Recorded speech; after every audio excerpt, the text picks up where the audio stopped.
நான் ஒரே ஒரு வேண்டுகோள், தயவு செஞ்சு இந்த காணொலியை மட்டும் டிவிகே உறுப்பினருக்கு அனைத்து பேருக்கும் போய் சேர்ற மாதிரி சொல்லுங்க. நான் தயவு செஞ்சு இந்த ஒரே ஒரு காணொலியை மட்டும் டிவிகே உறுப்பினர் அனைத்து பேருக்கும் போய் சேர்றேன். மதுரை கிழக்கு விஜய், மதுரை தெற்கு விஜய், திருமங்கலம் விஜய். நாங்க சொல்ல மாட்டோம் ஐயா, எங்களுக்கு நடிக்க தெரியாது.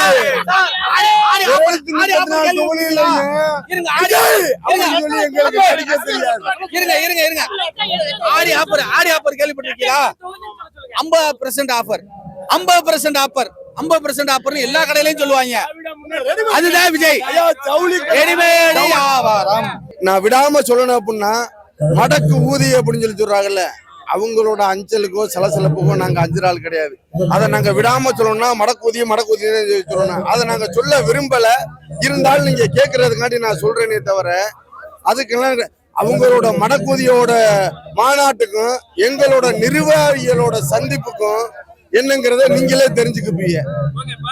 கடந்த ஆண்டுதான் இதே பக்கத்துல பாரபத்தியில தமிழக வெற்றிகளை சார்பில் ஒரு மாநாடு நடந்துச்சு. அதற்கு போட்டியாக அந்த மாநாடால எப்படி பார்க்கலாம் சந்திப்பு, நிர்வாகி சந்திப்பு?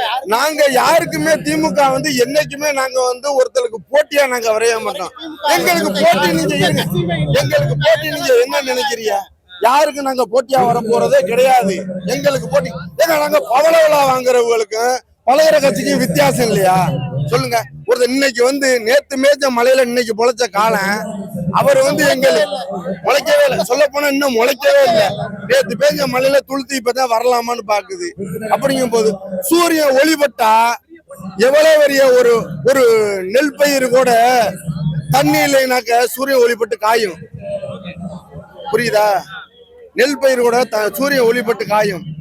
அதையும் நாங்க இந்த சூரியன் ஒளிப்பட்டாலும் தண்ணியும் திறந்து விட்டு சூரியன் ஒளிப்பட்டு அந்த தண்ணி மட்டும் இல்லாம சூரியன் ஒளிப்பட்டா எல்லாமே வளரணுங்கிறத நாங்க தமிழ்நாடை வளர்ச்சிக்கு கொண்டு வரணும்னு ஆசைப்படுறோம். மடக்கூதி மாதிரி 40 பேர் 41 பேரை கொண்டுட்டு நாங்க வரணுங்கிற எண்ணம் எங்க மைண்ட்ல ஒரு துளி அளவு கூட கிடையாது. நீங்க பாருங்க, இது வரைக்கும் இருங்க, நீங்க இந்த மடக்கு ஊதி கட்சி ஆரம்பிச்சு எத்தனை வருஷம் ஆகுது? 3 வருஷத்துல இதே 2025 41 பேர் பலியாயிடுச்சு. திமுக கட்சி ஆரம்பிச்சு எத்தனை வருஷம் ஆச்சு? 75 வருஷம் ஆச்சுல. 75 வருஷத்துல எந்த இடத்துல ஆச்சும் ஒரு இடத்துல பாதிப்பு ஏற்பட்டுச்சு. இந்த இடத்துல இவ்வளவு பேர் இறந்து போனாங்க. இந்த மாதிரி அந்த இடத்துல சம்பவம் நடந்துச்சு. ஒரு கழிப்பறையில குடிக்கிறதுக்கு தண்ணி கொடுக்கல, இல்ல சாப்பிட்றதுக்கு சாப்பாட்டு வசதி செய்யல. இந்த மாதிரி எங்கேயாச்சும் ஒரு மாநாடோ ஒரு இளைஞரணி சந்திப்போ ஏதாச்சும் ஒரு சந்திப்பு நீங்க சந்திச்சிருக்கீங்களா? இல்ல. அப்ப அந்த ஒரே ஒரு சந்திப்புல நீங்க ஏன் அவ்வளவு ஒரு அவலத்தனமான ஒரு செயலை நீங்க நான் கேட்கிறேன். திமுக அதுல குற்றச்சாட்டு வச்சு எங்களுக்கு சரியான இட ஒதுக்கீடு கொடுக்கல, அதனாலதான் நாங்க எங்களுக்கு நெரிசல்ல இப்படி ஆயிடுச்சுன்னு சொல்லி சொன்னாங்க. நான் கேட்கிறேன், அவ்வளவு நெரிசலியான ஆகுன்னு சொல்லி திமுக இடம் கொடுக்கணும்னு சொல்றாங்க. நீ ஏன் அப்படிப்பட்ட மீட்டிங்கை நடத்தணும்? நீ மீட்டிங்கை ஒத்தி போட முடியானே. மீட்டிங்கை ஒத்தி போட்டு உனக்கு சரியான ஒரு இடம் வரணும். அந்த சரியான ஒரு இடம் உனக்கு தேர்வான பிறகு அதுக்கப்புறம் நீ மீட்டிங் நடத்த முடியானே. அது ஏன் நீ செய்ய நினைக்கல? அப்ப எவன் செத்தாலும் பரவாயில்ல, நான் அந்த இடத்துக்கு வருவேன், நான் அந்த இடத்துக்கு என் முகத்தை காமிச்சிட்டு போவேன், நான் எவன் செத்தாலும் நான் கவலைப்பட மாட்டேன் அப்படிங்கிற ஒரு அவலத்தனமான கேவலமான கொள்கையில வாழ்ந்தவன் தானே நீ. அரசினோட முறைகேடுன்னு சொல்லி தெரியல. அரசினோட தலைவர் ஒரு தலைவர் நீங்க நல்லா தெரிஞ்சுங்க. நீங்க ஒரு பத்திரிகையாளர், ஒரு நிறுவனர், நீங்க நல்லா தெரிஞ்சுங்க. ஒரு வண்டியில வர்றாரு, வண்டியில வரும்போது பின்னாடி எல்லா தொண்டனுக்கான ஒரு கொள்கை தான். அந்த வண்டியில பின்னாடி எல்லாரும் ஃபாலோ பண்ணி வர்றது. எங்க உதயநிதி அண்ணன் வந்தா நாங்களும் பின்னாடி வருவோம், கை காட்டுவோம், எல்லாம் பண்ணுவோம். ஆனா அவ்வளவு ஒரு அவலமான கேவலமான ஒரு கொள்கையில நாங்க இடப்பட மாட்டோம். ஏன்னா எங்க தலைவர் எங்க போனாலும் எங்க இருந்தாலும் பின்னாடி ஒரு தலைவன் நம்மளோட தொண்டை வர்றேன் அப்படின்னு சொல்லி சொன்னா கண்டிப்பான முறையில நம்மளோட தொண்டை பின்னாடி வர்றேன், வண்டியை நுப்பாட்டுங்க.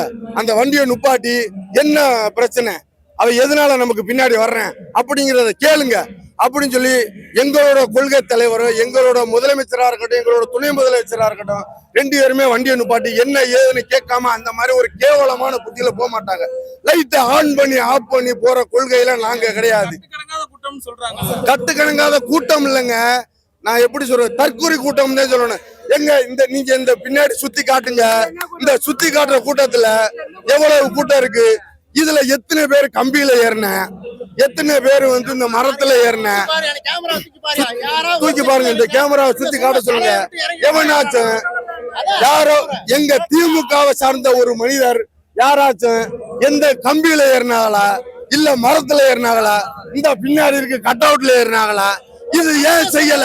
அப்ப தலைமையில இருக்கிற நீங்க தலைமையில இருக்கிறவங்க கரெக்டா இருந்தீங்கன்னா தொண்டை நாங்க கரெக்டா இருப்போம். எங்க தளபதி எங்க பெரியவரா இருக்கட்டும் எங்க சின்னவரா இருக்கட்டும் எங்களுக்கு என்ன சொல்லி கொடுத்திருக்காருன்னா ஒழுக்கத்தை கத்து கொடுத்திருக்காரு. ஒழுக்கத்தை கத்து கொடுத்து நீங்க கூட்டத்துக்கு வர்றது பெருசு கிடையாது. நீங்க கூட்டத்துக்கே வராம இருந்தா கூட நீங்க வந்துட்டீங்கன்னா சேப்பா போகணும், சேப்பா வரணும். இன்னொரு என்னன்னா அடுத்தவனுக்கு இடையூறு கொடுக்க கூடாது. மரத்துல ஏறதோ இந்த கரண்ட் கம்பத்துல ஏறதோ தம்பி கீழே இறங்கு தம்பி முத்தம் தர்றேன் அப்படிங்கிற ஒரு எந்த தலைவரும் அந்த மாதிரி சொல்ல மாட்டாரு. எங்க தலைவர் இன்னைக்கு இருக்காரு. யாராச்சும் ஒருத்த நீ கீழே இறங்கி முத்தம் தர்றேன் தம்பி அப்படின்னு எங்க தலைவர் சொல்லட்டும். நீங்க பத்திரிகையாளர் என்ன சொல்றீங்களோ அதுக்கு நான் அடிமைன்னு சொல்லிக்கிறேன். ஏங்க நான் உங்கள்கிட்ட ஒரே ஒரு விஷயம் நான் சொல்லிட்டேன். பழகிற கட்சிக்கும் பவளவிழா கட்சிக்கும் நிறைய வித்தியாசம் இருக்கு. அவங்களோட சமரசமா பேசி எங்களோட தரவை குறைச்சிக்க நாங்க விரும்பல. பாருங்க இந்த கேமராலாம் சுற்றி பாருங்க. இந்த மாதிரி இந்த அடிப்படை வசதி இல்லாம எந்த இதுவும் இல்லாம நாங்க மாநாடு நடத்த கிடையாது. நாங்க ஒவ்வொரு சேருக்கும் அவங்களுக்கு மக்களுக்கு என்ன தேவையோ அது எல்லா வசதியும் செஞ்சு கொடுத்துருக்கோம். அதே போல இந்த மாதிரி அங்கே ஏறது இங்கே ஏறது மரத்தில் ஏறது நம்பி முத்தம் கொண்டு கீழே இறங்கினா முத்தம் கொடுப்பேன். இந்த மாதிரி தற்கொலை வேலையெல்லாம் நாங்கள் பண்ண மாட்டோம். நாங்கள் ஒவ்வொரு மாவட்டத்திலிருந்து ஒவ்வொருத்தலையும் ஒரு அடிப்படையாக ஒரு கட்டுப்பாடாக கொண்டு வந்து நடத்திக்கிட்டு இருக்காங்க. இந்த விஜய் அவன் சொல்றாங்கிற மாதிரிலாம் இந்த பேசுனால இன்னைக்கு விஜய் வந்துட்டு எந்த கட்சியுமே முதல்ல இந்த மாதிரி ஒரு புது கட்சி ஆரம்பிச்ச இத்தனை வருடம் வரலாறு எடுத்து பார்த்தீங்கன்னா அத்தனை பேருமே திமுகவை எதிர்த்து தான் பேசுறாங்க. திமுக தான் தமிழ்நாட்டுல பெரிய கட்சி.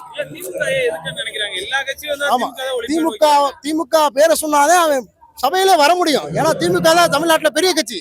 இது இத்தனை வருஷத்துல நீங்க சென்னையில இருந்து திருச்சி மதுரை அத்தனை இருக்கிற மேம்பாலத்துல இருந்து அம்புடைய உருவாக்குனது கலைஞர் கருணாநிதி தான் உருவாக்குனாரு. அம்புடைய மேம்பாலத்துல இருந்து இங்க உழவர் சந்தையில இருந்து நம்ம விவசாயிகள் திட்ட நலத்திட்டங்கள்ல இருந்து விவசாய முதலமைச்சர் காப்பீடு திட்டம் உருவாக்குனது கலைஞர் தான். எல்லா நலத்திட்ட உதவியும் பண்ணது கலைஞர் தான். நீங்க வரலாறு எடுத்து படிங்க. சும்மா இன்னைக்கு வந்துட்டு இந்த தற்கொலை கூட்டம் மடக்கு ஊதி அவங்க சொல்றாங்கன்னா அவன் பேசக்கூடாது. வரலாறு எடுத்து பார்த்தீங்கன்னா தெரியும். இது வரைக்கும் இருக்கிற மேம்பாலத்துல இருந்து எல்லா நலத்திட்ட உதவியுமே கலைஞர் பண்ணாங்க. கலைஞருக்கு அப்புறம் அதே கடைபிடிச்சு வராரு முத்துவேல் கருணாநிதி ஸ்டாலின் அவர்கள். இன்னைக்கு அவ்வளவு நலத்திட்டங்கள் உதவி எடுத்துருக்காங்க. இப்போ உங்களுக்கு மாசம் 1000 ரூபாய் பெண்கள் நலத்திட்ட உதவிலாம் அது யார் பண்ணவே முடியாதுன்னு சொன்னாரு உங்களுக்கு எடப்பாடி. இதெல்லாம் சும்மா வேடிக்கை பார்த்த கட்சி தான் டிவிக்கே ஏடிஎம்கே எல்லாம். இன்னைக்கு எல்லா நலத்திட்ட உதவிகளும் உங்களுக்கு எல்லாமே சிறப்பா செஞ்சு சூப்பரா போய்கிட்டு இருக்கு. இந்த ஆட்சியில மறுபடியும் நாங்க 2026 நாங்க தான் வருவோம். அதுக்கு எந்த மாற்றமுமே கிடையாது. யாராலையும் மாற்ற முடியாது. சும்மா நம்ம திமுக பத்தி பேசினா நம்ம பெரிய ஆளாகும். திமுக தான் நீங்க ஆளுங்கட்சியும் சரி, திமுக தான் ஆளப்போற கட்சியும் திமுக தான். இந்த கட்சியை பத்தி பேசினா நம்ம எங்க பெரிய ஆளா வந்துருவோம் அப்படிங்கறக்காக பேசுறாங்களே தவிர திமுகவை குறைபாடு சொல்றதுக்கு எந்த யாராலையும் சொல்ல முடியாது. உதயநிதி ஸ்டாலினுக்கு என்ன தகுதி இருக்கு? கலைஞர் பேரன் ஸ்டாலின் மகன்ற தானின்னு ஒரு கருத்து வைக்கிறாங்க. எப்படி பார்க்கலாம்? ஏங்க தகுதி இல்ல? களத்துல இறங்கி வராங்க. களத்துல இருக்க மக்களை எல்லாரும் சந்திக்கிறாங்க. யார் விஜய் போய் சந்தித்தாராங்க அவங்களுக்கு? விஜய் முதல்ல மேல நிக்கிறாருல, அந்த வண்டியில இருந்து கீழே இறங்க சொல்லுங்க. வண்டியில இருந்து வாட்டர் பாட்டில் தூக்கி போடல. எங்க உதயநிதி கீழே இறங்கி மக்களை வந்து சந்திக்கிறாரு. ஒரு ரோட்ல நிக்கிறானா வண்டியை நிப்பாட்டுறாரு. 1000 கான் மேல வர 50 பேரை வண்டியை நிப்பாட்டி இறங்கி வந்து சந்திக்கிறாரு. என்ன பிரச்சனை உங்களுக்கு கேட்கிறாரு. கொடுக்குற மனுவை வாங்குறாரு, படிக்கிறாரு. கண்ணு மூட நடவடிக்கை எடுக்க சொல்றாரு. அந்த அதிகாரி குறிப்பிட்ட அதிகாரிகளை கூப்பிட்டு உடனே நடவடிக்கை சொல்றாரு. யார் சொல்லுவா? விஜய் சொல்லுவாரா? விஜய் என்ன பண்ணாரு? 41 செத்து போனானே கரூர்ல. என்ன பண்ணாரு? அவர் வேலையை பார்த்துட்டு அவரோட வீட்டை முன்ன 4 செவத்துக்குள்ள இருந்து 11ஆம் நாள் பேட்டி கொடுத்தாரு. என்ன பண்ணாரு? ஒரு வீடியோ கவரேஜ் கொடுத்தாரு. வெளியில வந்து பேசினாரா? இல்ல மக்களை சந்திச்சாரா? எதுவுமே பண்ணல. என்ன பண்ணாரு? அவர் பாட்டு அவர் வேலையை பார்த்துட்டு போயிட்டாரு. பனையூர்ல நிற்கிறார மூலம் வர சொல்லுங்க. தமிழ்நாட்டுக்குள்ள வர சொல்லுங்க. பனையூருக்குள்ள சென்னைக்குள்ள ஒரு ஓரத்துல பனையூர்ல ஒரு ஆபீஸ் கட்டி அந்த பனையூர் 4 பேரை சந்திக்கிறாரு. மக்களை சந்திக்க சொல்லுங்க. மக்களை சந்திச்சுட்டு மக்களை வந்து பார்க்க சொல்லுங்க. மூலத்தை உதயநிதி மாதிரி தரையை இறங்கி நடக்க சொல்லுங்க. அப்புறம் பேசலாம். தரையை இறங்கி வளர்ந்து தலைவனை பார்க்க சொல்லுங்க. ஓட்டு மக்கள் நினைக்கிற என்ன மக்களோட நலத்திட்டங்கள் கேட்க சொல்லுங்க. கேட்டுட்டு மக்களை சந்திச்சுட்டு அவன் பேசட்டும். சும்மா அனாவசியமா பேசக்கூடாது. இப்ப என்டிஏ கூட்டணி தற்போது பலமா இருக்கிறது. தினகரன் அவர்கள் கூட அந்த கூட்டணிக்கு வந்திருக்காங்க. எதிர்கட்சி ஸ்ட்ராங் ஆகுது. எப்படி 2026 தேர்தல் சந்திக்க போகுது? தினகரன் இவ்வளவு நாள் எங்க இருந்தாரு? தினகரன் இவ்வளவு நாள் எங்க இருந்தாரு? இல்ல தினகரன் இவ்வளவு நாள் எங்க இருந்தாரு? தவிர என்ன தினகரன் கேட்டீங்களா? அவர் கலைஞர் பேரன்னு வரல, மக்கள் பிரதிநிதி. வாக்கு வாங்கினாரு. திருவல்லிக்கணி சட்டமன்ற தொகுதியில நின்று ஓட்டு வாங்கினாரு. கலைஞரோட பேருன்னு சொல்லி டைரக்டா வந்து உட்காரலையே யாரும். துணை முதல்வர் ஆகலையே. ஓட்டு வாங்கினாரு, வீதி வீதியா போனாரு, மக்களை சந்திச்சிட்டாரா விஜய்? விஜய் சந்திச்சிட்டாரா? இருங்க சார், விஜய் எந்த தொகுதி நிக்க போறாரு சொல்லுங்க. களமே இன்னும் பயங்கரமா போயிட்டு இருக்கு. நான் இந்த தொகுதியாங்க நிக்க போறேன், என் தொகுதி இதுன்னு அறிவிக்க தகுதியே இல்லை இன்னமும். இன்னும் வேட்பாளர் மனுவே இப்பதான் போயிட்டு இருக்கு. சொல்றதுக்கு தகுதி இல்லாத ஒருத்தர் அவர் நிக்கிற தொகுதியே அவர் எந்த தொகுதியில நிக்க போறாங்கிறத அத சொல்றதுக்கே ஒரு தகுதி இல்ல. நீங்க வந்து எங்களோட வந்து ஒரு அணில் குஞ்ச வந்து போய் எங்களோட சேர்க்கிறீங்களே, எரிஞ்சு சோம்பலாய் போயிருவ. அதை என்னைக்குமே மறக்காத. நீ சூரியனோட மோதினா எரிஞ்சு சாம்பலாவியே தவிர நீ சூரியனை எடுத்து என்னைக்குமே நீ மாற முடியாது. சூரியனை கண்டு அதுல எந்த மாற்றம் கிடையாது. நான் சொல்றேன், விஜய் சொல்றீங்க. அந்த விஜய் வந்து விஜயை பொறுத்த வரைக்கும் திமுக காரனை பத்தி பேசினா மட்டும்தான் அவருக்கு ஆதரவு. அதாவது திமுக காரன் வந்து இருங்க சார், களத்துல நாங்க செஞ்சிருக்கோம். திமுக களத்துல பப்ளிக்கு எல்லா சர்வீஸுமே செஞ்சிருக்கோம். நாங்க செஞ்சதை சொல்லி ஓட்டு கேட்கிறோம். அவர் என்ன சார் கேட்பாரு? என்ன கேட்பாரு? 41 பேர் செத்து போனதுக்கு இரங்கல் தெரிவிக்கல. அவர் எதை சொல்லி கேட்பாரு? 3ஆம் ஆண்டு இலையோட விட்டாரு, அதுக்கும் கேட்கல, இரங்கல் கேட்கல, எதையுமே சொல்லல. வேட்பாளர் மனு போடுறாங்க. நான் இந்த தொகுதிதான் நிக்க போறேன்னு கழக தலைவரே சொல்ல முடியல. அந்த லெவலுக்கு தான் அவர் இருக்கிறார். எங்க இளைஞரணி தலைவர் நீங்க ஒப்பிடுறீங்க. மக்களை சந்திச்சு வந்து நாங்க மதுரை கிழக்கு விஜய், மதுரை தெற்கு விஜய், திருமங்கலம் விஜய் நாங்க சொல்ல மாட்டோம். எங்களுக்கு நடிக்க தெரியாது.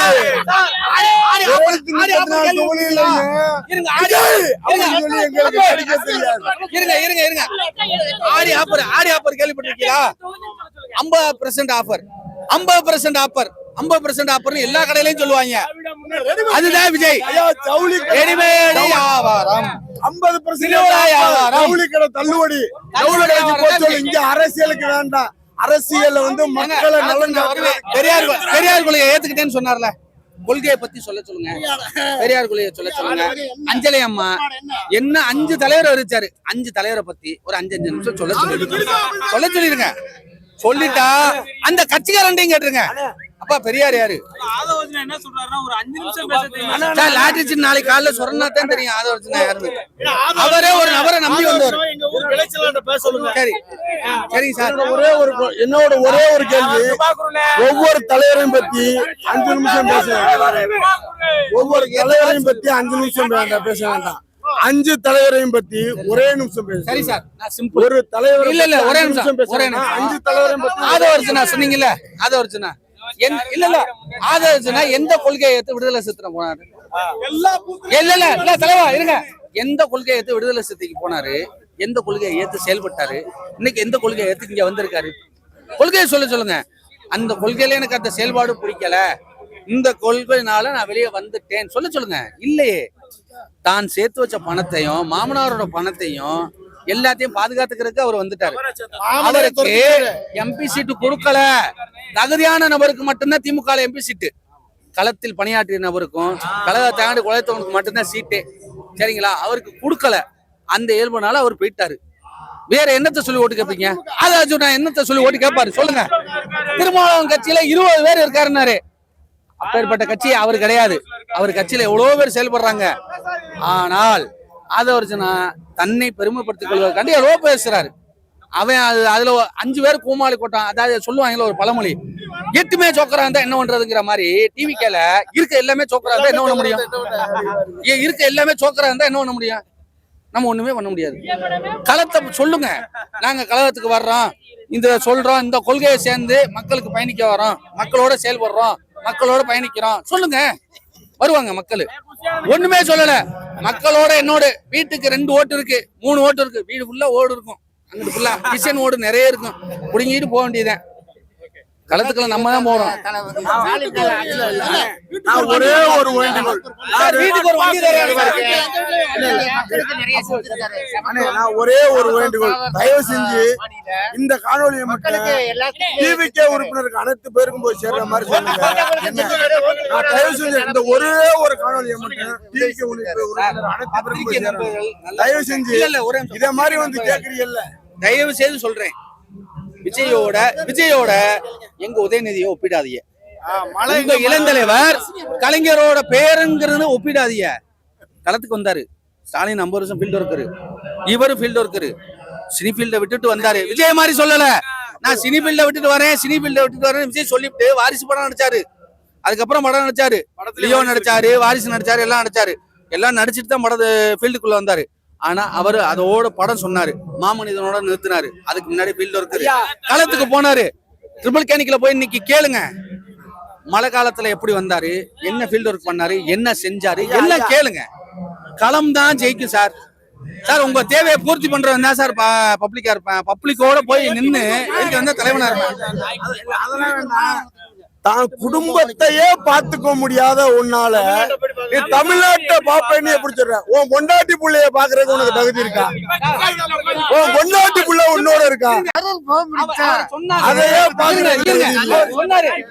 மதுபான கடைகள் ஃபுல்லா திமுக வச்சிருக்குன்னாரு குஷி ஆனந்த்.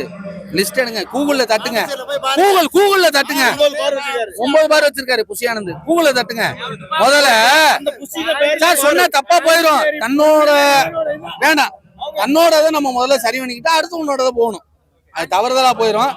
சரி பண்ணுங்க. தான் ஒழுங்கா இருந்து தான் மற்றவங்களுக்கு பேசணும். இதுதான் இயல்பு. எல்லாமே ஊழல். அதை வச்சுனா ஊழல் தான். எதுக்கு சிபிஐ கேஸை கட்டது அவங்க, எல்லாம் பண்ணது அவங்க. இன்னைக்கு வந்துருச்சா, சென்சார் போட்டாங்களா, அதை பத்தி ஒரு வார்த்தை அவரால் பேச முடிஞ்சா? திறனி இருக்கா? திமுக அங்கிள் அப்படின்னாரு, பேசுங்க. எங்க படத்தை லாக் பண்ணிட்டீங்கன்னு பேச முடியல. ஏன் பேச முடியல? மோடி சார் கிடக்குறீல, காலை கீழே கிடக்குற, நீ எங்களை பேசக்கூடாது. அப்போ சென்சியார்னாவே என்னன்னு தெரியாத கருப்புரி.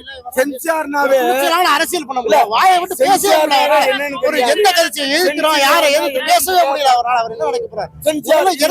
இறங்கி அரசியல் இறங்கி நடக்கணும், களத்துல நிக்கணும். அவனே அரசியல்வாதி. தெரியாத ஒரு எங்க அமைச்சர் சார் கேட்டாங்க, அன்னைக்கு கேட்டாங்க, எங்க அமைச்சர் செந்தில் பாலாஜி அன்னைக்கு அமைச்சருங்க, அவர் போனாருங்க. அது கேட்டாங்க, எப்படி அவர் போனாரு, அவர் எப்படி போனாருன்னாங்க. ஆனா கூமுட்டை வேணாம், கெட்ட வார்த்தை வேணாம். கூமுட்டை தொகுதி அமைச்சர், அங்கனுக்குள்ள 100 மீட்டர்ல ஆபீஸ். ஒரு இயல்பு நடந்தா நீங்களும் மீடியாவில் இருக்கீங்க, உங்க ஆபீஸ் இருக்கு, போவீங்களா மாட்டீங்களா? போவோம். இயல்பு கேப்பீங்களா மாட்டீங்களா? உடனே அவரு தான் காரணம். பார்க்க போனவனுக்கு அதை போட்டாங்க அள்ளி. சரிங்களா, பண்ணவே ஓடிட்டேன். அதை கேட்க துப்பு இல்ல. நான் ஒரே விஷயம் சொல்றேன், சிம்ம சொப்பனமா நிக்க போறாரு. யாரு தெரியுமா? எங்க முதலமைச்சரோட சிம்ம சொப்பனமா தளபதியா நிக்கக்கூடிய செந்தில் பாலாஜி நிப்பாரு. பாருங்க, வலுவா அதே கருவு சொல்லியிருக்காங்கல்ல, அவ நிக்கட்டும் பாப்போம். சொல்ல சொல்லுங்க, தொகுதியை சொல்ல சொல்லுங்க. சுருக்கமா சொல்லணும்னாக்க என்ன செஞ்சாலும் கொசு கடிச்சாலும் சரி, என்ன பண்ணாது, எல்லாத்துக்கும் திமுக அந்த இடத்துல பூரா திமுக நிக்கிறாங்கிறது வந்து உறுதி. நீங்க என்ன செஞ்சாலும் திமுக அந்த இடத்துல பூரா திமுக நிக்கிறான். தனிப்பட்ட முறையில ரிக்வெஸ்ட், நேத்து நியூஸ் பார்த்திருப்பீங்க, அந்த ரெசிடென்ஸ் ஏரியா பரந்தூர் அந்த இது சொல்லியிருக்காங்க, பனையூர் சொல்லியிருக்காங்கல்ல, அதுல உள்ள பீப்புள்ஸ் ஃபுல்லா நேற்று யூடியூப் பார்த்திருப்பீங்க. அவங்க வீட்டு வாசல்ல காரை போட்டுறாங்க, வெளியில போக முடியல, சண்டை ஓடுறாங்க, செய்யறாங்க. எங்க கட்சி அண்ணா அறிவாலயம் மவுண்ட் ரோட்ல இருக்கு சார். காங்கிரஸ் கட்சி ஜிபி ரோட்ல இருக்கு. அதிமுக ஆபீஸ் அங்க இருக்கு. எல்லா ஆபீஸும் ஒரு செயல்பாடுகளோட இருக்கு. ஒரு ஆபீஸ் போட முடியல சார். வீடையே ஆபீஸ் ஆக்கிட்டீங்க, மக்களை தொந்தரவு பண்ணக்கூடிய ஆபீஸ் ஆக்கிட்டீங்க. அப்ப நீங்க எப்படி மக்களுக்கு நல்லது பண்ணுவீங்க? அந்த இடத்துல உன் வீட்டு வீதியவே நீ உன்னால சரி பண்ண முடியல. இயல்புதான், உன் வீட்டு வீதி ஸ்ட்ரீட்டே உன்னால சரி பண்ண முடியல. அப்ப நீ எப்படி சரி பண்ணுவ? நாட்டை எப்படி சரி பண்ணுவ? நீ எப்படி நாட்டை சரி பண்ணுவ? ஒரு லேடி சூசைட் பண்ணிக்க போனுச்சு, கட்சி பொறுப்பு கொடுக்கலன்னு. அதுக்கு இன்னை வரைக்கும் ஒரு அறிக்கை இல்ல. எங்க தலைவர் இருப்பாரா? எங்க தலைவர் அப்படி இருப்பாரா? கூப்பிட்டு பேசி, கூப்பிட்டு என்னமோ ஏதோ சரி பண்ணி பேட்டி கொடுத்து எல்லாம் பண்ணி அறிக்கை விட்டுருவாரு. கொடுத்தீங்களா இன்னை வரைக்கும் அறிக்கை? அதை ஆஸ்பத்திரியில போய் கடைஞ்சி என்னமோ பண்ணுச்சு, ஏதோ போயிருச்சு. எங்க ஊர்லயும் இருக்காரு ஒருத்தர். வேண்டாம், அதெல்லாம் சொல்ல விரும்பல. அரசியல் களத்துக்குள்ள வரணும், மக்களோட மக்களா இருக்கணும். உன் வீட்டு வீதியிலே உள்ள உன்னால சரி பண்ண முடியலன்னா நீ அடுத்தவன் எப்படி சரி பண்ணுவ? சர்வா பேசிக்கிறேன். ஒரே ஒரு விஷயம் சொல்றேன். நீங்க இதே மாதிரி திமுக காரில் ஒருத்தலையும் வந்து நீங்க சந்திச்சு இதே போல இந்த மைக்கை நீட்டி பேட்டி எடுக்கிற மாதிரி தயவு செஞ்சு நான் கேட்கிறேன். அதே மாதிரி டிவிகே காரனையும் கூப்பிட்டு ஒருத்தரையும் நீங்க போய் பேட்டி எடுங்க, ஒருத்தரையும் போய் நீங்க கேள்விகள் கேளுங்க. இப்ப நீங்க கேட்ட கேள்விகளுக்கு நாங்க எப்படி பதில் சொல்றோமோ அதே மாதிரி டிவிகே தொண்டர்கள் பதில் சொன்னாலும் எங்களுக்கு சம்மதம், டிவிகே தலைவர் சொன்னாலும் எங்களுக்கு சம்மதம் தான். ஏன்னா தலைவருக்கே கொள்கை என்னன்னு தெரியாது. கொள்கை தவறின கூட்டம் தான் அந்த கூட்டம். அந்த கூட்டத்துக்கிட்ட போய் நீங்க ஒரு சில கேள்விகள் கேளுங்க. அந்த கேள்விக்கு வந்து அவங்க தொண்டனோ இல்லை அவங்க தலைவரோ யாரோ ஒருத்த பதில் சொல்லிட்டா கூட அதை வந்து நீங்க இந்த மாதிரி அவர் சொல்லியிருக்காரு, அதுக்கு நீங்க என்ன கருத்து தெரிவிக்கிறீங்க அப்படின்னு இந்த மைக்கை கொண்டாந்துருங்க. திமுக காரன் எந்த இடத்துலயும் வந்து நின்று பேசுவோம். திமுக காரன் அவர்கிட்ட ஒரு கேள்வி கேட்டுட்டு அந்த கேள்விக்கு நீங்க பதில் சொன்னீங்கன்னா அந்த இடத்துல எந்த இடத்துலயும் நாங்க பேசுறது கிடையாது. ஒரே ஒரு கேள்வி அவரை கேட்டுட்டு வந்து திமுக காரட்ட ஒரு கேள்வி நீங்க கேளுங்க.